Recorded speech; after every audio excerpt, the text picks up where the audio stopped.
الشيطان الرجيم بسم الله الرحمن الرحيم ولما جاءهم كتاب من عند الله مصدق لما معهم وكانوا من قبل يستفتحون على الذين كفروا فلما جاءهم ما عرفوا كفروا به فلعنة الله على الكافرين بئس ما اشتروا به أنفسهم أن يكفروا بما أنزل الله بغيا أن ينزل الله من فضله على من يشاء من عباده فباءوا بغضب على غضب وللكافرين عذاب مهين صدق اللہ العظیم۔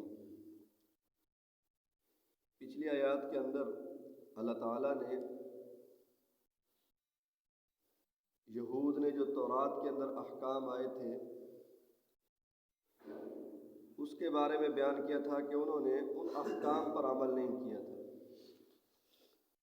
اور اب ان میں سے پہلی آیت کے پہلے حصے کے اندر اللہ تعالیٰ نے یہ ارشاد فرمایا کہ تورات انہوں نے جب قرآن پاک نازل ہوا تو اس کا کیا حشر کیا، اس کے ساتھ کیا رویہ اختیار کیا، تو اس کا تذکرہ کیا ہے۔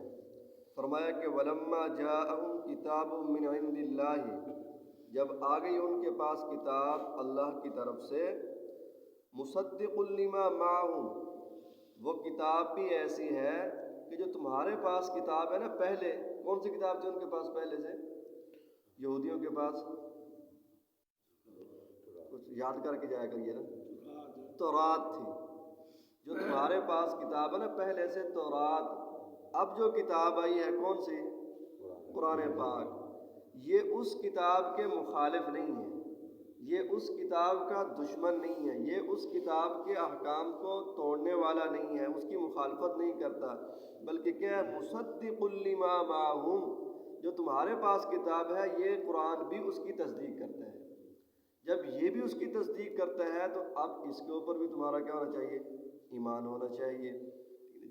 تمہاری کتاب کے اندر لکھا ہوا ہے کہ آخری نبی آئے گا، آخری کتاب نازل ہوگی، اس کے اندر یہ ہوگا، اس کی یہ شان ہے، یہ عظمت ہے، لیکن تم نے اس قرآن کو نہیں لیا۔ اب ان کا حکم کیا ہے جب قرآن کو چھوڑا؟ وہ آگے آئے گا۔ اس سے پہلے اللہ تعالیٰ نے ایک اور بات کی ہے، وہ کیا؟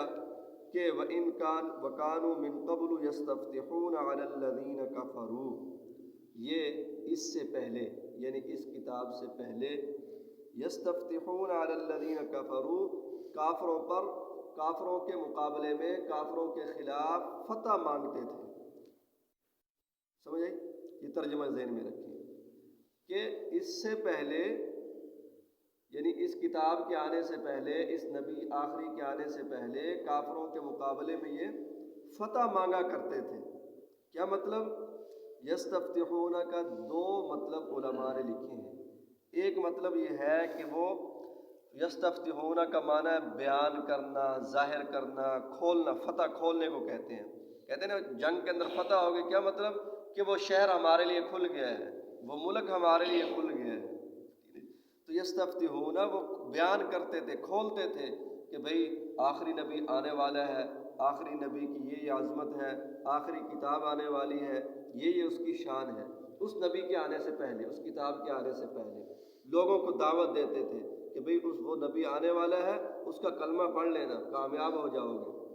ان کا ذہن یہ تھا کہ 4000 سے زیادہ نبی بنی اسرائیل میں سے آئے ہیں، یہ آخری نبی بھی بنی اسرائیل میں سے ہی آئے گا جو عظمت اور شان والا ہے۔ اور دوسرا مطلب یستفتحون کا یہ ہے کہ وہ کافروں کے مقابلے میں نبی علیہ السلام کے وسیلہ سے دعا کیا کرتے تھے۔ ان کے دل کے اندر حضور کی تعظیم اور قرآن کی تعظیم اتنی تھی، کیونکہ تورات اور انجیل کے اندر پڑھی ہوئی تھی صفات، علامتیں۔ کافر عرب کے مشرکین کو کہا کرتے تھے کہ اب تو تم ہمارے خلاف جو ہے وہ جنگ جیت لیتے ہو نا، تم ہمارے اوپر ظلم اور زیادتی بھی کر لیتے ہو، جب آخری نبی آئے گا نا، ہم اس کا کلمہ پڑھ کر اس کے ساتھ شامل ہو کر تمہارا مقابلہ کریں گے، تمہیں ختم کریں گے، تم سے جو ہے وہ جنگ جیتیں گے۔ تو نبی کا وسیلہ دیا کرتے تھے۔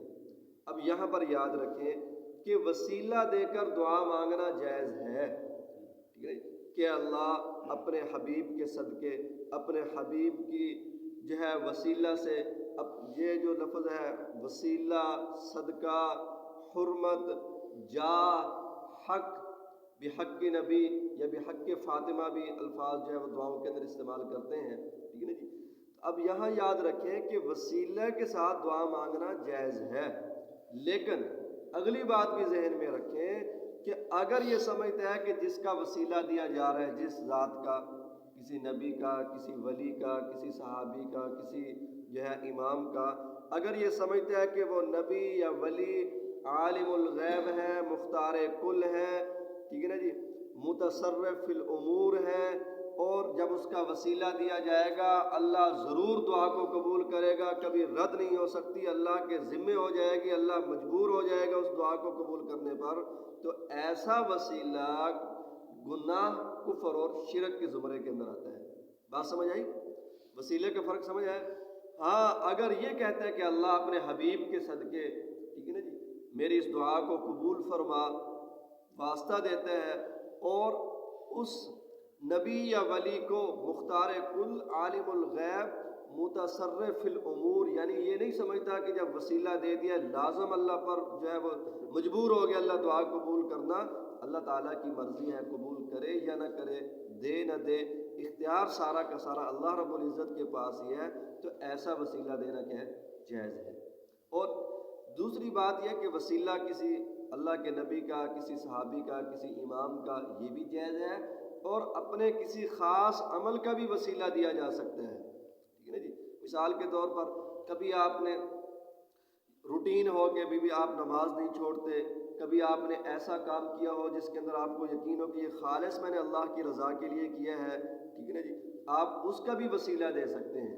جیسے بخاری شریف کا واقعہ وہ مشہور ہے کہ 3 آدمی غار کے اندر جا کر چلے گئے، تو پھر غار کا دروازہ بند ہو گیا تھا، تو ایک نے کہا تھا کہ اللہ میں اپنے ماں باپ کی اتنی خدمت کرتا ہوں کہ بکریاں چراتا ہوں، جب تک اس کو دودھ نہیں پلا دیتا نہ خود پیتا ہوں نہ اپنے بچوں کو دیتا ہوں۔